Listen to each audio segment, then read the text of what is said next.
I'd never like been in an animation studio. I'd never really even like physically talked to an animator. And then all of a sudden, boom, I'm at Pixar. And there's like all these legends walking in the hallways. I'm just like, oh my God, oh my God. This is Ere Santos. He's an animator, supervisor, instructor, TED talker, and 2-time Pixar intern. He's bounced around many big studios in Canada and Europe and has recently landed at Disney Animation's newly opened Vancouver branch. We're excited to have the chance to hang out with him and hear his perspective on the feature animation industry. Thinking about AI and all the different tools that are coming out nowadays. A lot of 2D animators probably felt similarly about 3D animation. Like, oh, you're going to destroy the industry. Do you feel like not having a degree has stood in your way at all? My whole immigrant mindset was like, okay, well, I'm in America for one purpose. There's a lot of questioning if this is actually what I want. You get stretched very thin. I had a whole crisis of faith where I was like, am I really an artist? I just worry for the future of my salary. Thank you for joining us today. Thank you for having me. Yeah, we're really lucky that you're around and you have time for this. I can't wait to pick your brain about your career so far. Sweet. You got the Pixar internship in 2017, and then again in 2018. Can you tell us a little bit about that experience and how it was to get the call twice? Oh man, it was. I think the first time was crazy. Like getting any sort of traction in your career is very, very helpful. But then getting that, especially at the beginning, was just like what? Especially because I've been kind of doing it by myself for so long, like 10 years, and then I was like, oh, I can't think I got this opportunity. Remember, I was like sitting in a field. And it's like it sounds very romantic. I was like sitting in a field and I was like, one day I just hope to get into Pixar. And then literally like my phone buzzed and I was like, yeah! Like screaming. I was like on my university campus. I started running back to my dorm. I was like running and screaming, yeah! People are looking at me and I'm like, I don't care. But nah, it was crazy. And then like, I remember like at the end of the internship, we had like an exit interview thing. And I remember at the time, it was Coco that they're making. So in 2017, I remember being like, "Oh man, I really want to work on Coco." And when we got there, half the interns were told, "Hey, you're gonna work on Coco," and half the interns said, "You're gonna work on the regular sort of internship training thing." But then I remember thinking, "Okay, I just need to get good enough to work in Coco. I just want to like I'm not good enough now, but I will get good enough." And during the exit interview, I expressed how like, yeah, I just really wanted to work on Coco, and I was really disappointed that I wasn't good enough. And then they're like, no, it wasn't that you're good enough. It was just that we wanted to make sure that you are cast to the best show that's going to help you grow. And I was like, oh, interesting. He's like, yeah, so if you want to come back next year, let's do it again, and if you can work on the show then. And I'm like, oh, okay. So like it was actually before I left the first time that they were like, yeah, come on back. I think that was the year before me. It was the first, like one of the interns from the year before me interned with me, and she was the first one, Hikari. She was the first one who I think was the first intern ever to return. And then in my second year was when I think 3 of us returned to the internship. So when you went back, you were working straight on into the movie? I think they were initially wanted me to come back and be a fix animator on Toy Story 4, but then when I came back for the internship, they pushed the start date of the movie by 3 months. And I was like, dang it!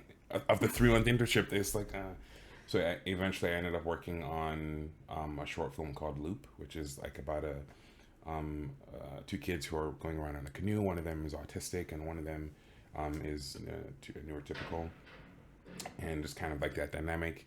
And it was a really sweet story about just acceptance and learning and kind of like seeing the world through different lenses. And yeah, it was very fun. Just kind of like, it was my first experience very early on having to do like pre-production and having to test rigs. And it was my first time using a bad feature rig. And I was like, wait, what? What is this?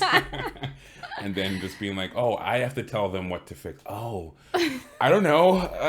Could you make this smile better? And then, eventually we made the film, and it was fun. It was definitely, I learned so much, and I got to go on a research trip to canoe around the lake. I capsized a couple times, and for art, you know. Amazing. So, that was fun. Man, whatever happened to those research trips? I feel like we never do those anymore. Yeah. Yeah. It's too expensive. Did it meet your expectations when you were over there? I know that you were working hard to get to that point. Did you feel like when you left that was what you were expecting? I think in general in my life, I try to not have expectations. I think like I found, maybe it's because of early childhood trauma, I don't know. But I just try to like not expect anything because I don't want to get disappointed. But like whatever expectations that I did have, kind of, I felt like were exceeded. I think for me, just again, my sort of path was like, I'd never like been in an animation studio. I never really even like physically talked to an animator, maybe like a couple times in my life. And then all of a sudden, boom, I'm at Pixar. And there's like all these legends walking in the hallways. And I'm just like, oh my God, oh my God, oh my God, you know, crazy experience. And that's actually where we met, like physically for the first time. Yeah. I remember just the feeling of, okay, I'm here. I'm about to buckle down. This is the time for me to just kind of like switch off everything else. And for me, like my whole immigrant mindset was like, okay, well, I'm in America for one purpose. Like on my visa, I'm here to be an intern. So like I stayed at the studio, I slept at the studio, I like did my laundry at the studio. And there were showers, and they made it really, really comfortable for you not to ever have to leave. And I'm like, there's cereal, there's showers, there's a gym, there's really comfortable offices, and I'm like, well, I don't have to leave.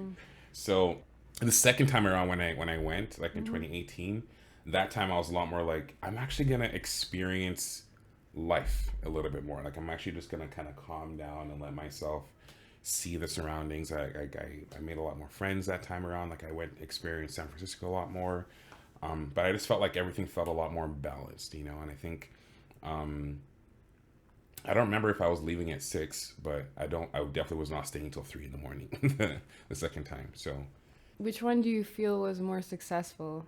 For the way I define success, I think the second one was a lot more successful, just because I came in with a lot more confidence, and I want to kind of like, I didn't feel like, oh, I got this. I felt like, oh, I've done this before. I know kind of what to expect, and I know what they're expecting of me. Let me just kind of not stress the small things. And I think that's sort of the confidence that I was trying to come at it as well. Like after the first internship, I went to Sony and I did Hotel Transylvania 3. And then when I came back is when I did the second internship. So I kind of felt like, okay, well, I now have professional experience, and I'm going back to do an internship. I'm like, okay, this is going to be, so like, even when we're doing like the ball bounce assignment, I was like, bounce. No big deal. You know? I love that. And the Luxo 7, I was like, okay, watch this. Hot. Or whatever. But eventually it just felt like there's a lot less pressure the second time around. And I feel like it was a lot of fun. And I think like the other part too was that I'm not 100% sure if I can say this or not, but I think the other part too is that they told me when I first got there that usually the internship goes that you do the internship, and then at the end of the internship, maybe a couple of the interns are told that they can stay for a project or whatever, they get kept longer. So that always happens like in the last couple of days of the internship or the last week or so. But in my case, they told me at the beginning of my second internship, like, hey, we want you to stay, and we're telling you this early because we want to start working on the visa process. And at the time, it was kind of tricky because I didn't have a degree, and I wasn't able to go back to school because I couldn't afford university anymore. So I was in this position where I had left Canada. I wasn't able to go back because I was also not Canadian, so I'm still not Canadian. I wasn't able to go back to Canada to study, and I wasn't able to stay in America because I couldn't work any longer. So by the end of the internship, I didn't have the qualifications to stay. I couldn't go back to Canada. So it was this limbo of like, oh, I can't make money because I don't have a job, and I can't get a job because I don't have a degree, and can't get a degree because I don't have the visa, and it was just kind of like, nah. Oh gosh. So it was really like emotional time when I was leaving Pixar the second time, and it was very kind of like 3 months of like let's try this. No. Okay, let's try this. No, let's try this. I remember talking to the it's so bizarre being in that sort of world, because I remember talking to the lawyer at Pixar, and she was kind of like, yeah, so, you know, if we're trying to get you this specific visa, but we have to, it was the O1 visa, like, but we have to make sure that you have like the qualifications. Do you have like an Academy Award or anything? And I'm like, do I have an Academy Award? Were you like 19 at this point? I was like 20, 21, and I'm like, what? Do I have an Academy? No, I don't have an Academy. It's in the mail. It's got lost in transit and the customs and the, you know. But I was like, no, I don't have an Academy Award. I chuckled, and she was straight faced, and I'm like, oh, she's serious. No, I don't. I don't have one. So she's like, okay, well, yeah, it might be a bit tricky to get you a visa. And I'm like, oh, shoot, okay, all right, okay. I'll give me a few years. I'll come back with an Academy Award. But yeah, like leaving Pixar was so, yeah, it was so sort of like. So is that the main reason why it was just like the visa? Yeah, it definitely was, and I think that, I mean, that's what they told me, so I will take that. But yeah, it definitely was just timing at that time. But I didn't actually realize that you didn't have a degree. That's a really interesting point to bring up, because there's a lot of people who are under the impression that they need a degree to get into animation or do any kind of stuff like that. Do you feel like not having a degree has stood in your way at all? Besides that Pixar moment, which I guess it did. I think it stood in my way in that initial instance. Luckily, I have British citizenship, so I went back to the UK, and there's tons of work in London, so I didn't have to worry too much about that. Not having a degree has never stopped me from getting into the industry.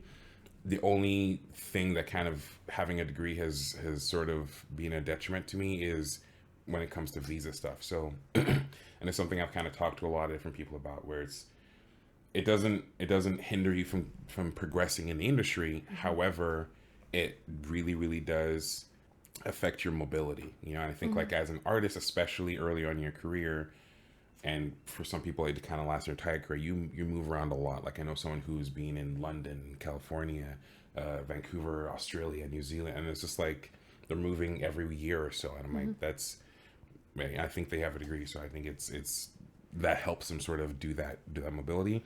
But then at the end of the day, if you get enough experience and get enough sort of notoriety in the industry, then you can start. Then you can get visas a lot easier.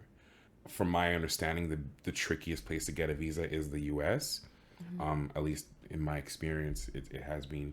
But then Canada is a lot more forgiving about that kind of stuff. Like if you have a certificate or something, or if you like, I think anim school works for certification. But yeah, like it's only been mobility so far. Yeah, it hasn't affected you much because you've worked at Pixar, Sony, NBC, DNEG, Cinecite. A lot of places. And I'm not even mentioning the smaller ones that we're not as familiar with. Something popped up to me when I was looking at your history, and it was that you've been bouncing around quite a bit between studios. Is there something specific that you're searching for that you haven't necessarily found, or maybe you found already at this latest gig? Or when I started out at Pixar and then went to Sony, and I left Sony the first time because they didn't keep me, so that wasn't my choice. But then I remember being like, I'm never gonna have a studio not want to keep me anymore. And then when I went to the UK eventually, I kind of was just my initial thought leaving Pixar the second time was like, I want to go back to Pixar. That's my goal. That's all I care about. Pixar, you know. And then it wasn't until like I think 2 or so years after leaving that I was like, wait a second, there's so much world outside just that one studio. And like what I realized was it just felt very, very cool to me being able to just work with great people and being in great environments and work on cool projects, as opposed to just like trying to work at this one place just because I've always wanted to work at that one place. And I think that for me in my personal experience, that felt very limiting to me, and I didn't want to be limited just by like, oh, I just want this one thing. I'm not going to let myself want anything else. But initially I was just searching for a way to get back to Pixar. And then after that, I kind of started coming back to a place of just like, you know what, I I just want to find more comfort and happiness in the way. And I think like I worked in VFX for a little bit, and like I really enjoyed it. I met some great people, but I didn't really want to work in VFX. I wanted to work in feature. Went over to DNEG, worked in that feature, but that was a whole experience working there. And I was like, I have no shame or no ill will towards DNEG or anything, but I did not have the best experience there. And then when I left to go to Jellyfish, Jellyfish was just like such a dream to work at. Like it was just so like everyone there felt like they cared, you know, and like the CEO knew my name, and I could talk to him, and he was very, very comfortable. And like at the time, you know, my lead was a good friend of mine, so we just kind of like shot the shit all the time. It was kind of like, you know what, hey, here's notes, let's go to the bar. And it was very, you know, very just comfortable, and it just felt like, for all intents and purposes, it kind of felt like a paid vacation in a way, where I got to do animation. I got to do like what felt like animation tests, and like it was really complicated work that I was kind of given, but it was a lot of fun, and it just kind of felt like what you would imagine working in an animation studio should feel like. I'm just like, yeah, let's just like have fun and let's just like do stuff and all that. So, and then coming back to, I left Jellyfish because I was kind of wanting to move on from London in a sense. And at the time I was talking to Animalogic and Sony. I was Animalogic for I don't remember the name of the project, but then Sony for Spider-Verse 2. And then I came back for that, and that was again a whole other experience. But again, lessons you learn that make you a better person, in my opinion. So there seems to be some juicy information in there that you've omitted. I don't know what you're talking about. I'm very open about, like, I feel like every place I've worked has kind of taught me something. And I feel like when I worked at MPC, that was a place where I was working in VFX, and it felt like animating with handcuffs, in the sense that it was like, oh, you can't do that, you can't do that, you can't do squash and stretch, you can't do this, you have to use reference. And I'm like, oh, okay, cool. So I have to learn to animate like this. Oh, this is kind of fun. That's cool. You know, and it felt like, okay, having to like figure that out felt like it was a lot of fun. And then I learned how to kind of, when you're given a small box, learning how to kind of like push up against the edge of the make box. the most of it. Yeah. Exactly. Yeah. And then working at DNEG taught me, kind of like broke down the illusion of like, oh, the producer, oh, the director, oh. It was kind of like, oh, no one knows what they're doing. I get it. Cool. So let's just, where everyone's just kind of like trying their best. And like that to me it kind of really, really hit home, that I was just like, obviously people are very professional and they knew what they're doing, but it felt very like, we're all just trying to make this thing, and we have to pivot. We constantly have to pivot. Okay, we'll pivot, you know?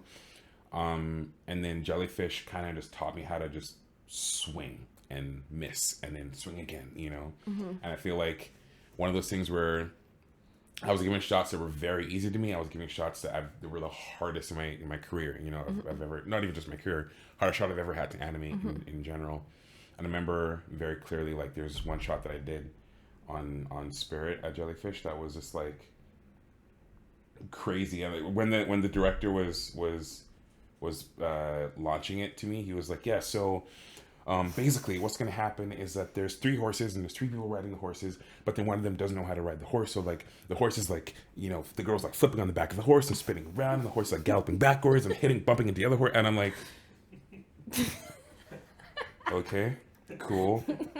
Went back to my desk and I was just like, all right, okay, how are we going to do this? And then I did my blocking, and then it was just like spheres and all that kind of stuff. And I showed it to my lead, and he's like, yeah, look, looks good, keep going. And I'm like, okay, are you sure? All right. And I started to put the real characters in there.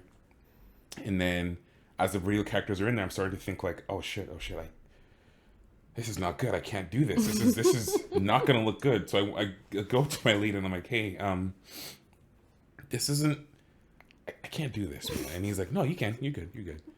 And I'm like, no. I don't think you realize I'm not capable of doing the shot. And he's like, nah, you're good. Just keep going. And I'm like, okay.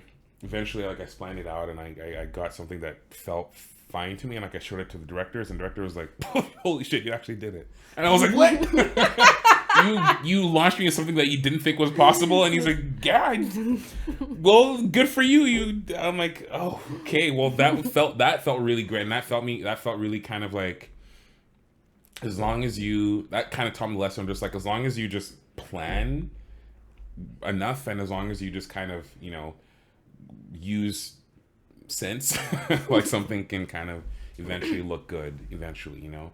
And I think like part of that too is just kind of really leaning on the people around me. Like I didn't animate 100% by myself. I made sure that like I got everyone's eyes and I got everyone's notes, and it wasn't just my lead and me. I made sure to kind of like spread that around and make it everyone's fault if it didn't turn out good. Yeah, that's the main thing. Culpability. It wasn't just me, it's all of us. Everyone fucked up. But that was a great lesson for me, and it was fun. And then Spider-Verse was just a lesson in patience. A lesson in just like the thing that kind of like gave me a lot of sort of like peace and calm was thinking like, oh yeah, well, the first one was worse. And I started talking to people that were on the first one. I'm like, yeah, but the first one was worse, right? And they're like, what? No, this is way worse. And I'm like, great. I mean, I heard all these horror stories about the first one, but this is, okay, that makes sense. Because I'm like, am I just really weak, or is this really hard? But like, again, it just like, it you know, it taught me a lot in just patience. And I think like, could you outline what were like the hardest parts of it? Of the project? If you feel comfortable sharing Yeah, it. I mean, for me, I left early. Like I was on a project for like 18 months, but I left early still, which I think was like the 6 month before the end. Mm-hmm. But what I found was really kind of difficult was just change. And that was the first time that I had dealt with change that much. Whereas it's like I animate a shot and then it goes on hold. And then I have to reanimate the shot slightly differently. Okay, and it goes on hold again, gets cut. Gets back in, reanimate it slightly differently, and then, you know, just kind of add. So all in all, I think I animated, I'm not even sure, I think I did maybe 30 seconds of footage or something, like 30 to a minute of footage, but over the course of a year and a half. So it was just like a really slow burn. And but you animated that 30 seconds like 5 times. Yes, exactly. It was like 30 seconds over and over and over. And it got to a point where there's a few shots that I was doing, and then like my lead at the time was like, oh, do you want to finish this shot? And I'm like, no, I'm so sorry. I don't know how to do that. I don't know how to think about the same idea differently, you know? Mm-hmm. And then another animator animated it slightly differently, and then the director's like, yeah, that looks great. And I'm like, cool, maybe it was just me. And again, it was just like also not being so precious with my work. Like I'm not the best animator in the world, and I don't think I have the best, you know, I don't think I have the best sensibilities for everything. So like maybe a shot just wasn't for me, and like that's totally fine. Like I will definitely not be like, oh, it's because of other people, you know. But that is such an important point. I'm sorry to stop you, absolutely. but like that's like something that I think we don't really necessarily realize when we first start out. Mm-hmm. Like I feel like you start out wanting to be the best, and you're like really pushing yourself, and you want to own every shot you get, and you take like all those losses so personally when you have to, when a shot gets reassigned or something, or you're not necessarily hitting it out of the park every time. And that really affects your mental health as an artist, like in the long run. Learning to disassociate yourself a little bit from it, and realizing you're a person that is also affected by your surroundings is really important. Yeah, and I think like that on that same point of like, I definitely felt the first time I got a shot cut, I thought that it was because of me. And I'm like, oh man, they hated my shot. Why would they do that? But then like, it's not like filmmaking is never about you. It's about making, it should be about making the story the best it possibly can, you know? And like, it's very, very, very rarely personal, you know? Like there's very rare occasions that someone's going to be like, I don't like that person, and that's why I'm going to recast that shot. If it is, you probably don't want to be in that project exactly. anyway. You probably don't want to be at that studio. You don't want to be with that project. You know, they don't want to be working with those people. And that's not your, again, that's also not your fault if someone else doesn't like you, unless, you know, you stink. But like, you know, I think it's important just to remember that it's not about you. Just let yourself feel what you need to feel. If you feel upset by it, feel upset for a few hours, or feel upset for 10 minutes. Just feel upset and then move on. Don't harbor that resentment, because it's going to get in the way of your work, you know. I think that's really, really important, to kind of like not stifle your feelings, but also don't live there, you know. It's important to feel what you need to feel, and just like move on. Yeah. You've had a super successful career so far.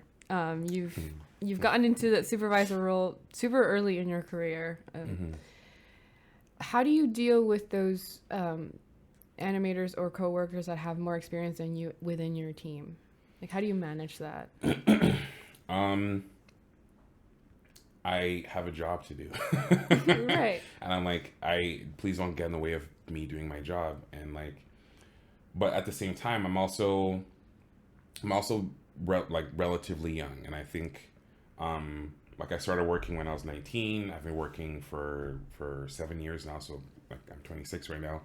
And it's something that I earlier on in my career, I was very, very, very self-conscious of my age, and I never wanted anybody to know how old I was. And I was just like, I really want to make sure that I'm like, you know, people don't, if people find out how old I am, they're going to disrespect me, and they're going to like, blah, blah. And there was a lot of situations that happened earlier on in my career where I remember the first time I went out to the bar with some of my coworkers, I ordered a cider, and this one guy was like, "Oh, of course a young guy would order an apple juice. Oh, look at you a little bit." And I'm like, okay. Single tear. But I remember just like, again, this like carrying around that as like a, it felt like a mark on me. I'm like, oh, I don't want anyone to know how old I am, because then they're not going to treat me as an equal, you know? Yeah. Eventually I got to a place where it's like, yeah, I'm 24. So what? Move on. Let's do our job, you know? So I kind of take that same attitude to this role that I have. Like, there's, like, I'm working with people that I have admired for like a decade, you know, and it's very surreal, and it's very surreal to be giving those sort of people notes, and it's kind of like, you could do this if you want, I don't know, but like, you know, but at the same time, it's kind of like, no, I was hired into this position for a reason. I have to trust that. If I don't trust myself, I have to trust that, you know. If that person hired me, they must see something that if I don't feel I'm supposed to be in that position, at least they see something that I don't see. So I'm going to trust their eye more than I do mine, you know. At the same time, every artist has their own opinions, they have their own voice, they have their own perspective. I have my own perspective, I have my own voice, and I have my own opinion. And it's important that I kind of bring that to my job. No, my opinion is not best. Their opinion is not best. I think our opinion together makes the best product. And I think that's kind of like what it's about for me. It's like, if you're going to waste time in being like, oh, I have more experience than you, then like, cool. Do you want to get it out? Do you want a cookie? Like, what do you want? Like, let's move on past that and let's do our job, you know? Yeah. And I really think it's important just to not let things that are out of your control affect what is in front of us, if that makes sense. Yeah, for sure. You seem like such a confident person, like just the way that you like interact with others and the way you speak about your work. Did you ever like experience imposter syndrome? Yes. Yeah. I think I experience imposter syndrome on a daily basis. I think like I experience imposter syndrome when things are going well. I'm like, kind of like, everyone's clapping and I'm like, waiting for the earthquake. Exactly. Like, when's the penny about to, when are they going to realize that I'm not, I'm actually just some kid who doesn't know what he's talking about.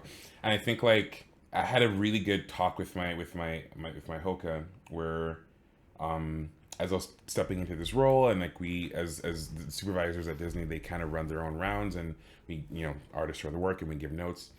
I remember very clearly the very first round session that we had, and I'm giving notes, and I'm just kind of like, do you know what I mean? If you, maybe you could, do you know what I mean?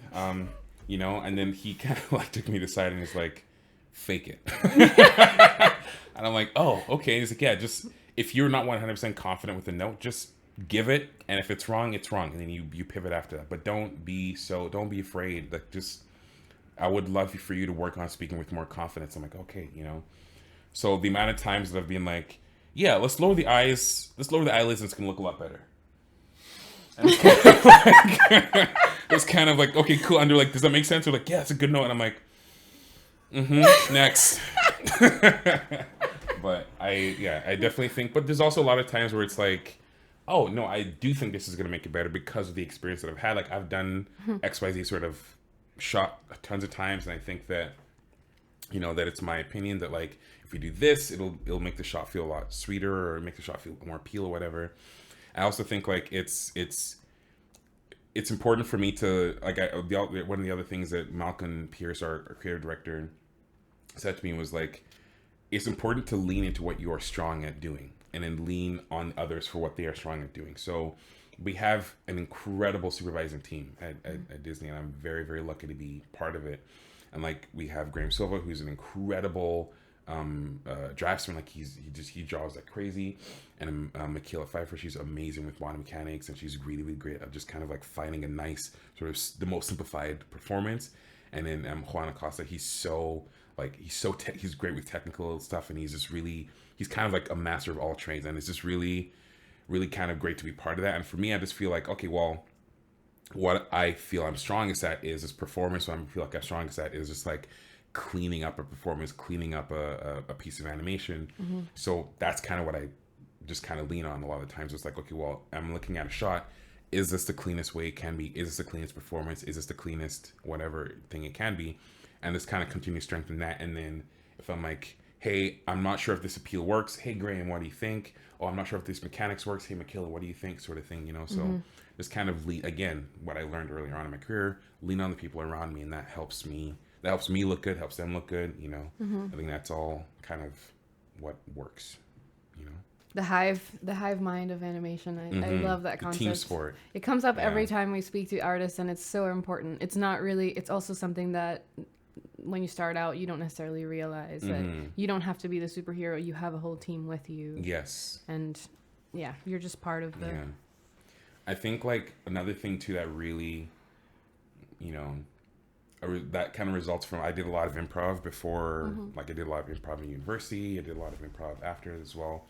And that's kind of the thing, like improv is a team sport. And like, if one person shines, we all shine. Like it's one of the things that makes it look like a magic trick where you're like, well, you thought of that on the spot? And it's like, yeah, but no, they thought of that on the spot and made all of us look like we just like, you know, figured it out.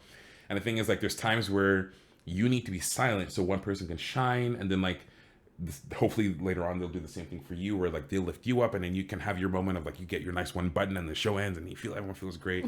But it's important to kind of like know when to be quiet and know when to speak up and know when your voice will help make the product the best. You know what I mean? I think like I take that same mentality into animation, where it's like I want to make sure that my voice is being used the most effectively by not just trying to hear myself speak, but then speaking when it matters, if that makes sense. I think that's kind of the most important thing for me. Yeah. During your TED Talk, you mentioned the concept of chronic unease. Basically, just after working really hard towards a goal, achieving that goal, and then what do you do after when you wake up and you're like, oh, it's done? Yeah. Is this your happily ever after being supervising at Disney, basically? I'm 26. No. I think like I definitely, there's a lot of questioning if this is actually what I want, you know? And I think like it's important to question all the time, but I think in this particular instance, it's a thing of, I wake up every day and I ask myself, like, is animation really what I want to do? Luckily, the answer is yes every day. And like, but I want to continue asking that question. I want to continue like testing that, you know? And like, I love it. I love filmmaking. I love doing this. And I think it's like, I also want to continue asking myself, like, not only just is animation what I want to do today, is animation what I want to do tomorrow? And like, the more I'm progressing in my career, the more I'm kind of like, that the answer is sort of refining a little bit more. It's kind of come to a place where I'm thinking, what is it about animation that really, really kind of sticks with me? What is it about this thing? And for me, it's a thing of, I really enjoy telling stories. I really enjoy portraying different life experiences. And I really enjoy kind of being part of this team that creates a product that kind of like has a message sometimes not, you know. Once I've kind of figured that out, like that's what I'm actually striving for, that makes animation feel like a vehicle for that. I'm like, okay, well, this is where it is now, and like what's next for me. I don't know. Let's see. Like, but I want to continue keeping that door open. You know, like the first time I felt that was when I got into the internship, because I'm a planner. Like I love making plans. I love making schedules, spreadsheets, all that kind of stuff. So when I was in university, or when I was getting into university, I like set out a spreadsheet to be able to intern at Pixar by 30. And I'm like, okay, cool. So if I do this year, I'm going to do this. I learn how to do this, and I talk to this person, go to this conference, blah, blah, blah, you know. And then boom, 19, it happened. And I was like, okay, cool. Next thing, I want to be able to be a supervisor by 30. Okay, so by the time I do this, I'll go to work here, blah, blah, blah, blah, blah.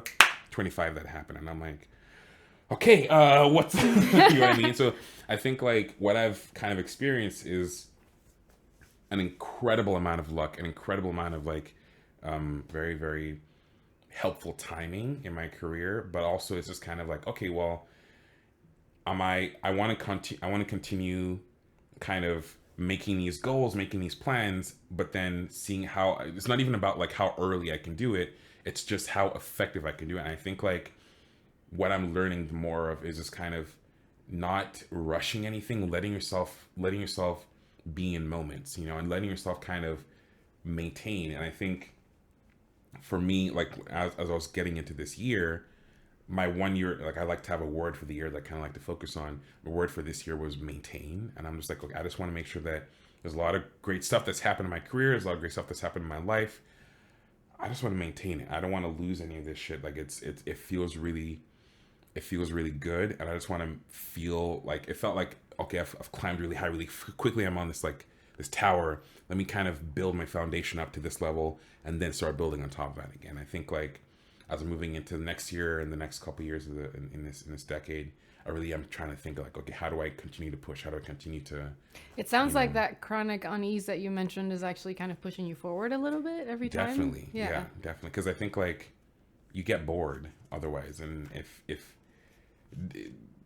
if you had told 13-year-old Ere you would be bored you would ever be bored as a supervisor at Disney, I'd be like, you are on meth. What are you talking about? No, me, I would just, if I could just smell and see the studios, I'd be happy. But your normal changes over time, and it's important to kind of change with it. And I think like if you feel like, and this is just my personal opinion, if you feel like you've reached a place that you are happy, great, keep on to that. If that is your nirvana, if that is your goal, there's nothing wrong with that. I don't think that I think that the other side of that's like a mistake is thinking that I have to keep on striving for something. You don't have to. If you want to, great, you know. If you feel uncomfortable in your position, keep striving. If you feel comfortable, why change a good thing? Like, why get rid of something that like is working for you, you know? Mm-hmm. So I'm just trying to find that like, okay, I can rest. But knowing my personality, I'm not. Yeah, no. Yes, you're going to get itchy anytime exactly, soon. Exactly.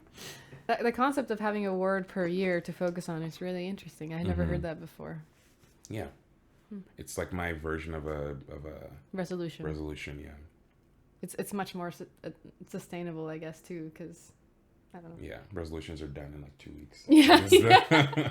The average, yeah. Yeah. I have a few questions in front of me from our Agora community that I want to bring up with you. Sure. Let's start off with this one.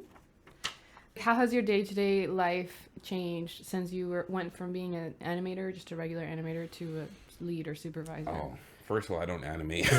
Yeah. I don't animate nearly as much. I was doing a demo for a walk cycle the other day, and I was like, oh, it feels so good to do something. Yeah, like my day-to-day. So I'm also the crowd's animation supervisor. Mm-hmm. on the project we're working on, and the position is just very, very kind of you get stretched very thin as in this position. And for a nice piece of insight, if you look on Google Calendars, it has like insights and analytics and stuff, and apparently I'm averaging 39.8 hours of meetings in a 40-hour week. Oh, and I'm God. like, cool, that sounds sustainable. But yeah, my day to day is just kind of playing whack-a-mole. I'm just kind of like, okay, there's a fire, pop, pop, pop, pop. Okay, and then like once they're not popping up anymore, I sit down. Oh wait, no, pop, pop, pop. You know.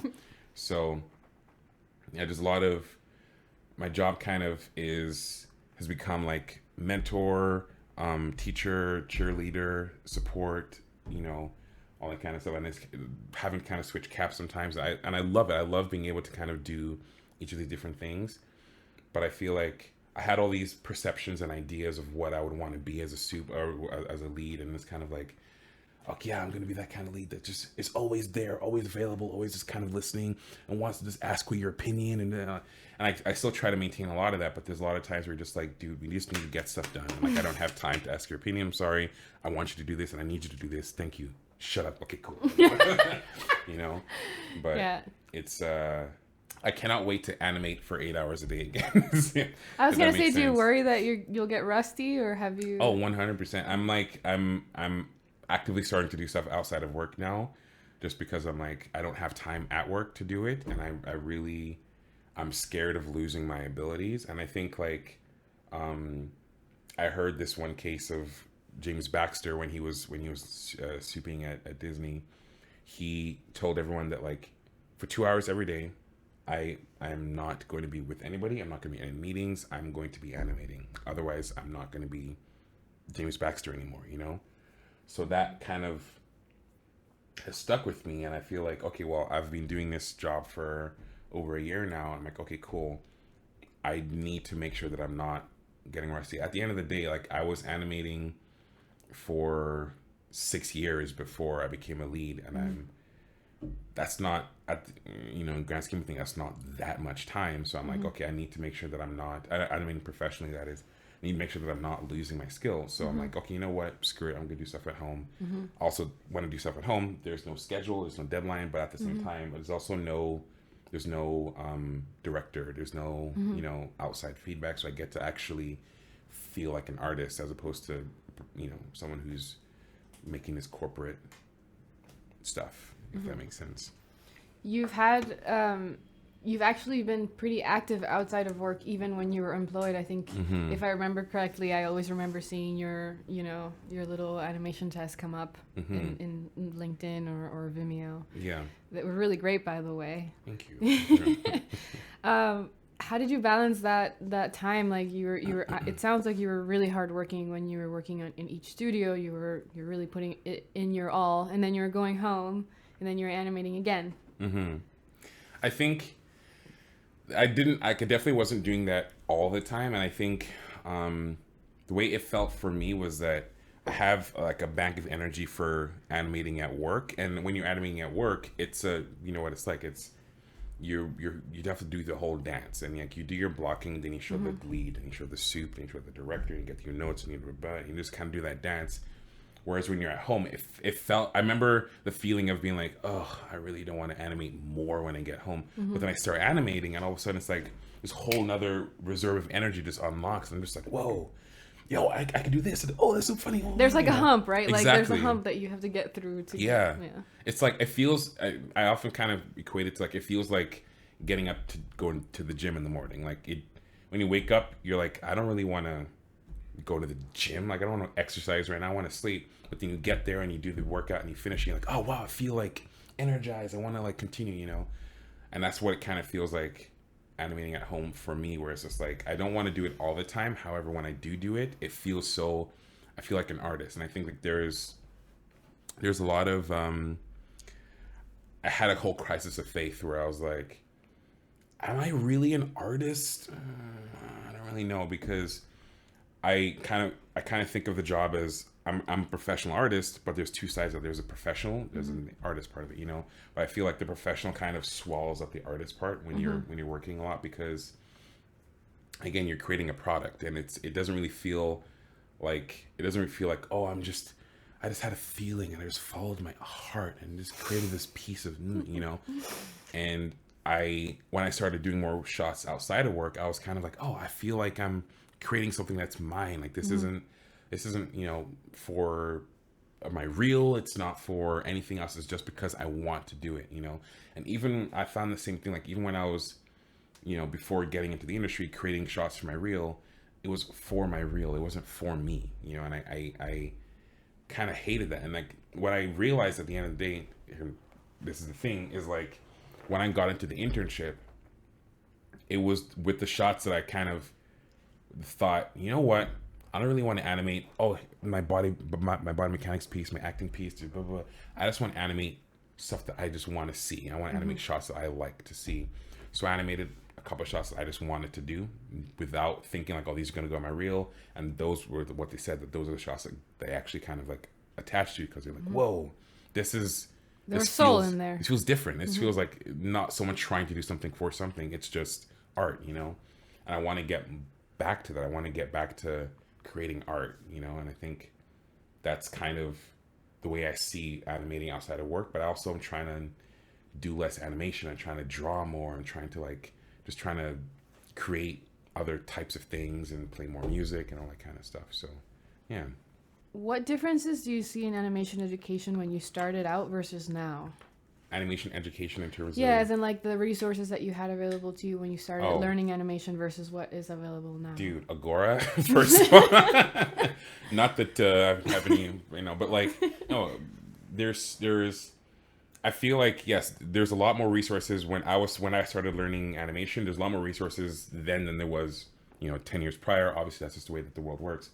But it felt very kind of, in a sense, unfair. It felt like as soon as I got my first job in the industry, boom, everyone started posting free like tutorials and like all these breakdowns. I'm like, dude, where was this when I was like searching and scratching and going to the library and like reading books and like, it's useless. You know what I mean? I'm just kind of like, it feels like I was right at the end of a generation, and then a new generation is like right after me, that like has all these resources, and they're going to be able to create all these different things that I, hopefully will be able to tap into. But yeah, the resources are different, and there's a lot more animation schools now, and it's very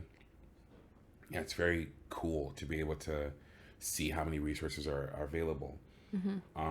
However, my opinion is that it's now getting a bit saturated, and I think that a lot of people are starting to kind of feel like, there's animation is, a lot of people are starting to feel like, I want to be an animator because it sounds cool to be an animator.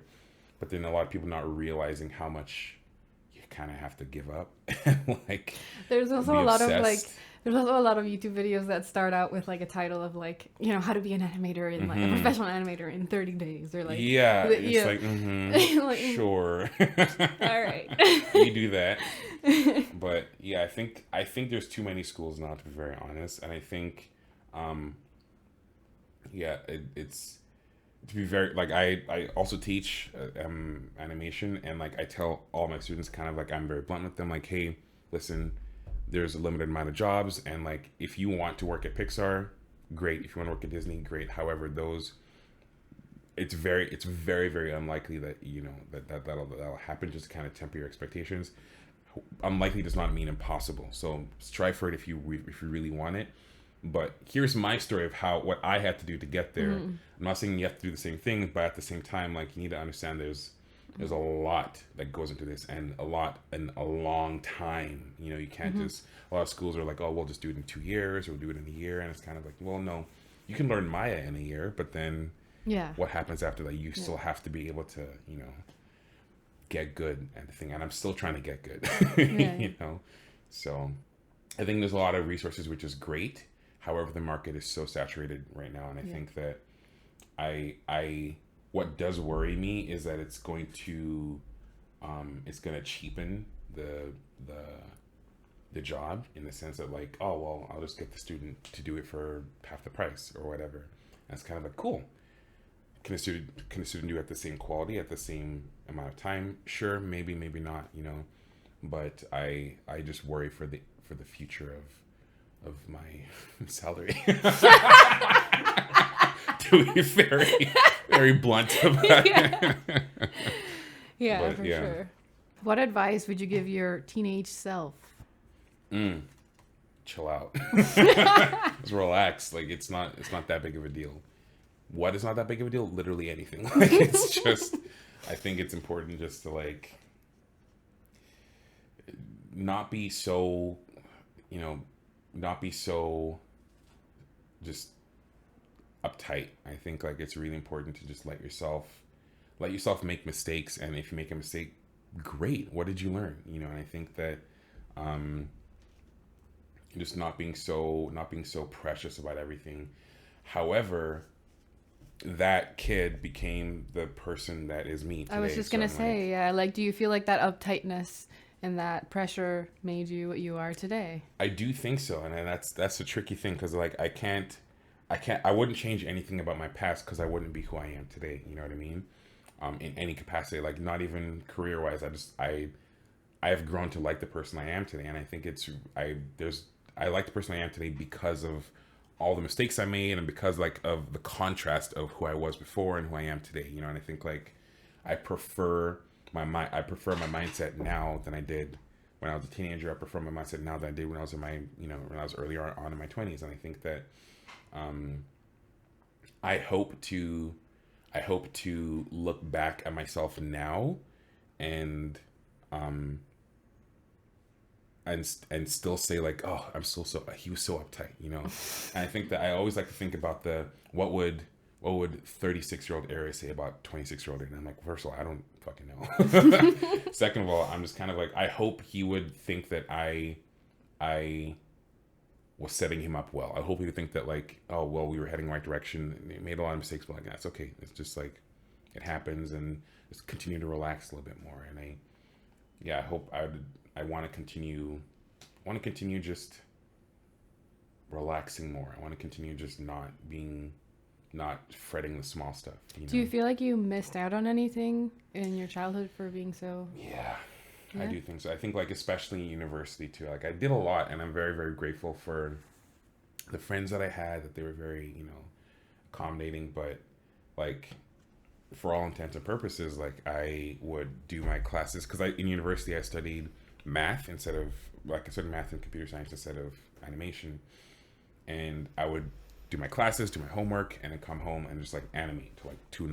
And like my poor roommate would, with the glare of the screen. Oh, God. But I was just like, I think I missed out on kind of maybe friendships and relationships that I could have had in terms of like, just people I would have known. But at the same time, like, I am where I am today because of that, if that makes sense. But at the same time, it's like a lot of the stuff that I was doing was pretty toxic, and like the way the mindset I had about like, I don't care about anything, I don't care about anybody, all I care about is animation. You know what I mean? Yeah. However, yeah, I don't know. I wouldn't change anything about the past, and I think that like a lot of those lessons I've kind of learned over time, and I think you grow as well. Like I was a kid, and then I'm no longer a kid, and like kids do what kids do. They get obsessed with stuff, and they just care about it a lot. I just happen to care about animation, and that's what like made me want to do it all the time, But yeah, I don't know.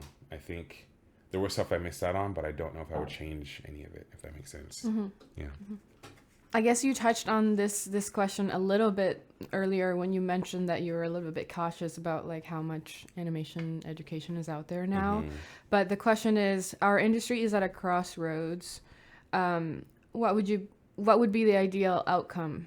And we can interpret this one tech-wise too, like thinking about AI and all the different tools that are coming out nowadays. Do you feel like cautious in the same way about those things taking away opportunities? So my perspective on it is that yes, AI is going to take away jobs. Good, let it take away jobs, but it's also going to create more jobs as well. And I think that like my perspective on it is just, again, let's not be scared about this, because it's happening. It's going to happen. We don't have a choice. It's going to happen. How can we do this? How can we be part of the people making sure that it's done responsibly? You know what I mean? And I think it's very, very important that like, yes, we should say no to theft. And like, I'm not at all, no part of me is supporting the art theft that's happening within the AI generated stuff. Yeah. However, there's a lot of stuff that's not just, making Mid-Journey pictures, you know, and I think like it's really important for us to kind of find ways to be able to utilize that as effectively as possible and make it part of our workflow, make it part of our, you know, our systems, make it part of our, like, how are we going to be able to, how are we going to be able to make sure that we're riding that wave? And I think that we're entering a similar, it's not exactly the same because it's not completely changing the medium, but I feel like we're entering a similar thing where a lot of 2D animators probably felt similarly about 3D animation, like, oh, you're going to destroy an industry. And it did at the end of the day, but it also created an entire other industry, you know? My thing right now, the thing I'm trying to like be vigilant of is this, what industries is AI creating and how can we make sure that we're being at the forefront, utilizing it as effectively as possible, making sure that we're in the room when people who have no idea what they're talking about are just saying, oh, maybe we should do it this way. And you can be like, no, that's not how it's supposed to be done. Let's do it this way. And I think that we're at a crossroads, but yeah, we have been at a crossroads before. We will be at a crossroads again. It's okay. Let's figure out how we can be part of this change in a responsible way, if that makes sense. Mm-hmm. So, a more personal one. Do you feel pride in your work? I do. Do you now? Do you? I don't know. It's tricky. I love what I do, but I don't always love what I'm doing, if that makes sense. And I think that like someone the other day just asked like, oh, how have you watched all the movies you've worked on? And I'm like, no. I'm interested in maybe 2 of the movies that I've worked on.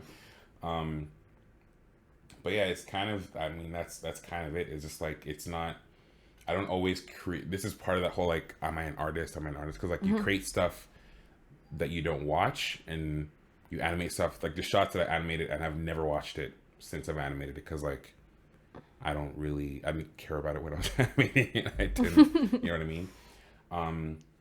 So it's a tricky question. I do take pride. Often I often take pride in what I do after it's being done. And it's like, oh, well, I put a lot of work into that project and I'm happy to see that people are connecting with it. And I think that when I see people connecting is when it really kind of like fills me up with pride. I'm like, yeah, I guess I was part of something that did something. And I think that it was just really interesting experience working on Spiderverse because it was so like, it felt very, very honest. Like it felt a lot like, you know, the artist wasn't 100% respected in a lot of situations with the work that they're creating. And I didn't really feel like they were kind of respected. And I think that as we finished the project and we saw it get released, there's a lot of part of me that was kind of like, when I was sitting in the theater at first, I was like, what is this piece of shit? You know? Yeah. And like I wanted it. There's a part of me, even though I spent so long in it and I put so many hours and pain and all that kind of stuff in it, there's a part of me that wanted it to be bad, you know? And then I watched it and I was like, it's so good. Shit, I love it. I love it. Oh, I hate that I love it. But what was great about it was like, I had that experience. I enjoyed the project. I enjoyed the product. And I felt like I could close that book in my life. I'm like, okay, well, it wasn't even a chapter. It felt like, okay, cool. That is that book done. You know, that is a Spider-Verse book. And then seeing the way that the world, that helped me kind of be a little bit more objective about the way that people were seeing it. I'm like, as people were reacting to it, and be like, oh, wow, this is this, and it's changing this, and it's making blah, blah, blah, blah, blah. I was kind of like, oh, I guess it is a good, oh, okay. I was really happy to be part of it, you know? But even like, having some distance from it now, thinking objectively about the experiences I was having, I'm having, you know, similar experiences in where I'm working now in terms of just like change. And like, that is just part of the process of filmmaking. And I think that like the difference is just like the transparency of the change. I think like when you get I'm kind of going off track now, but when you get sort of told, oh, something is changing, but you don't get told why, it really kind of sticks and really kind of stings, because you're like, oh, I'm doing this change. I don't know why I'm doing this change, but but then like where I'm working now, there's a lot of visibility for that. It's like, oh, well, this change is happening. Why? Oh, because we're trying to make this story beat work better. Oh, okay.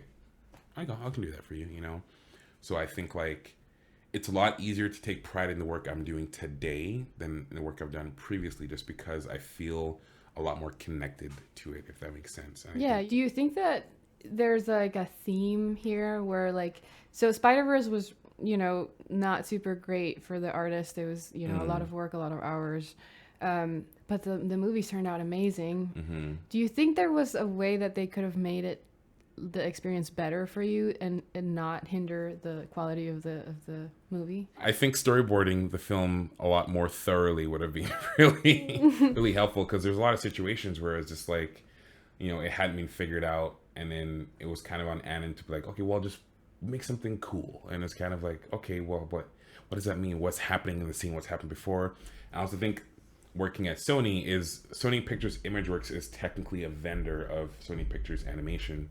So there's not 100% transparency in terms of like, you can't read the script whenever you want. You can't, you don't get to see all the changes that are happening. And so that kind of, you feel like a when you're working in that sort of project and you're feeling like a vendor, if it kind of sucks, because you're kind of like, well, this is a really important change, let's like figure out why. Let's like find out how we can like be part of the process. And I think that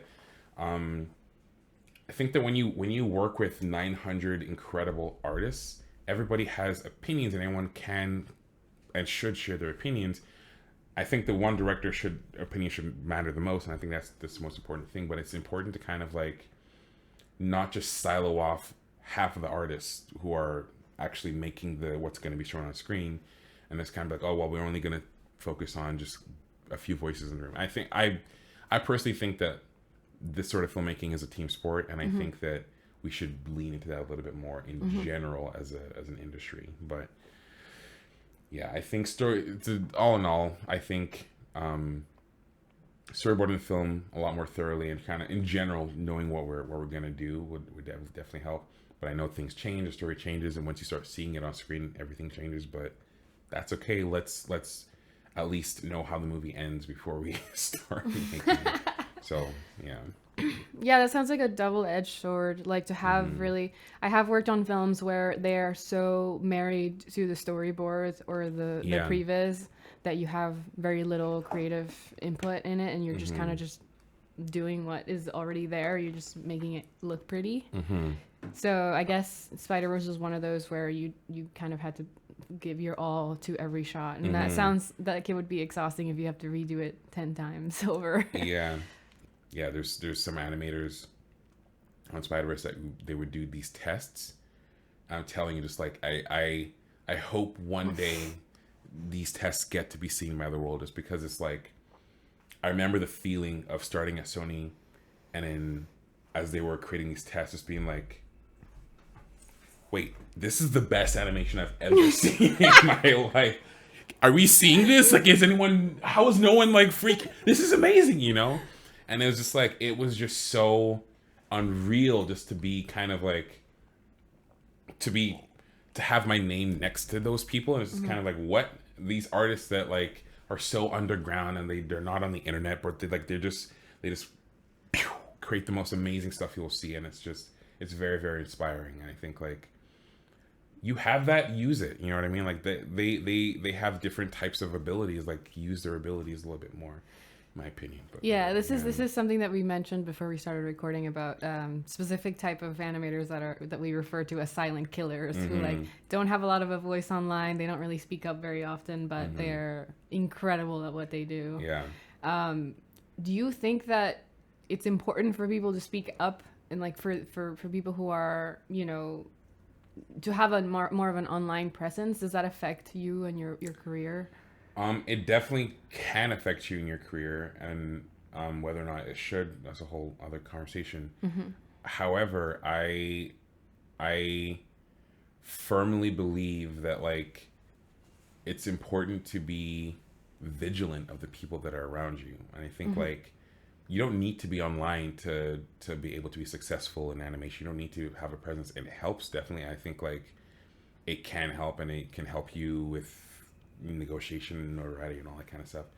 But look around you, see the people that are around you, and make sure that you're speaking up for them, and make sure that they get the opportunities that they're super shy. And it's not on someone to change their personality in order to work in an industry. And I think that I luckily have a more outgoing personality than a lot of shyer people.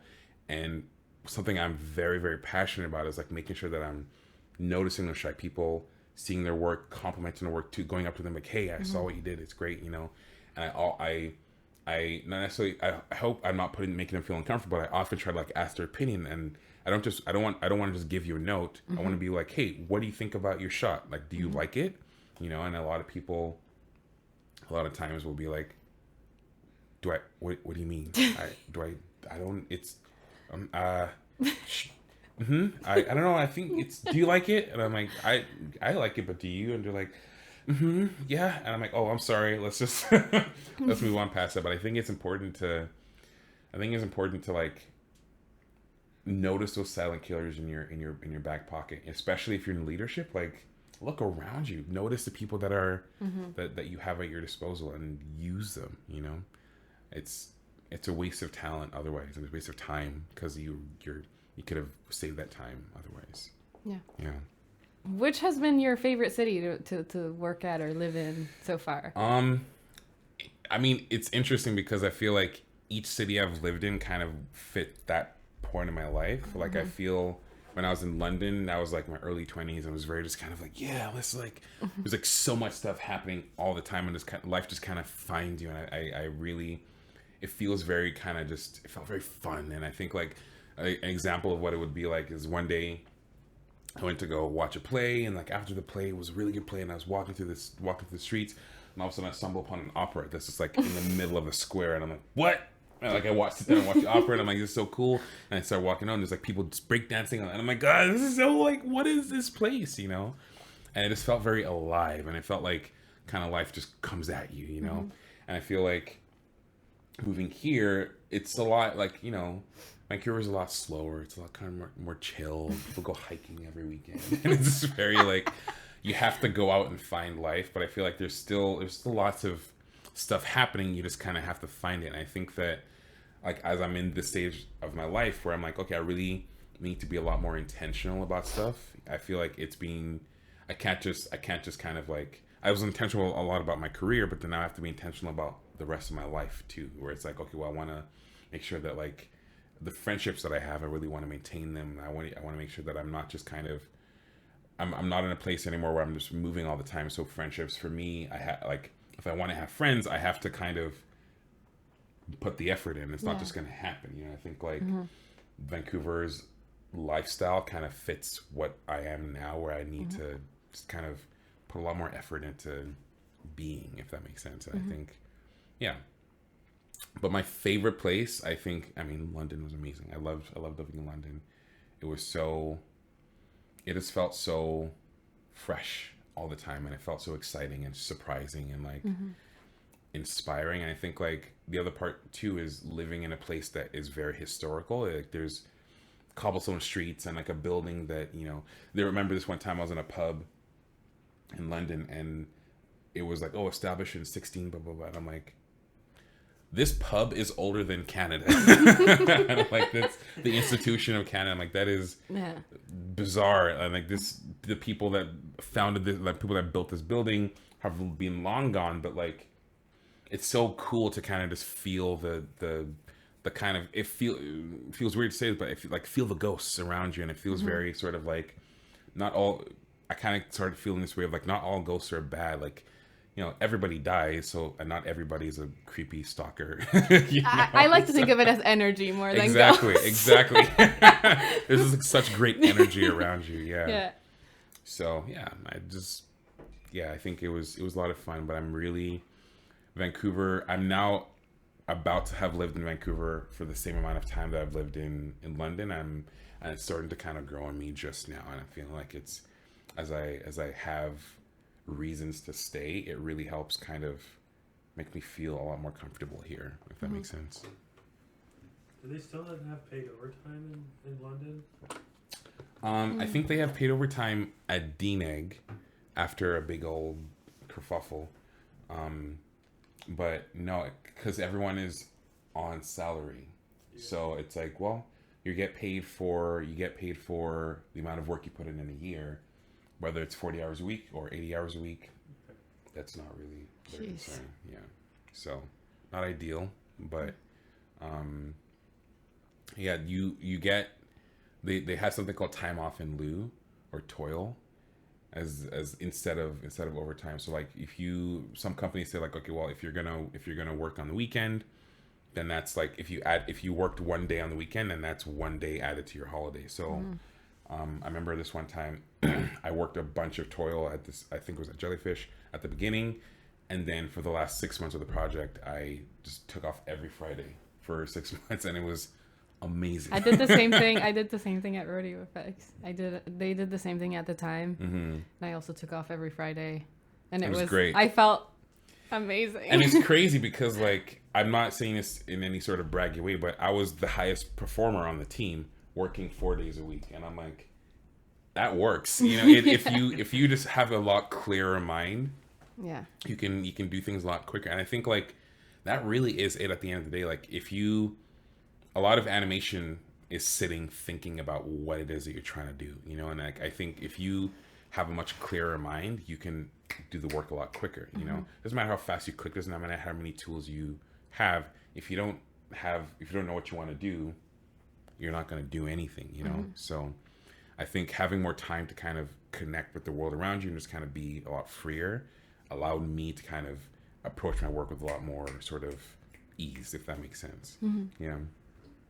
Well, thank you so much for stopping by and talking with us today. Thank you for having me. It was such a pleasure. You guys are fun. Oh.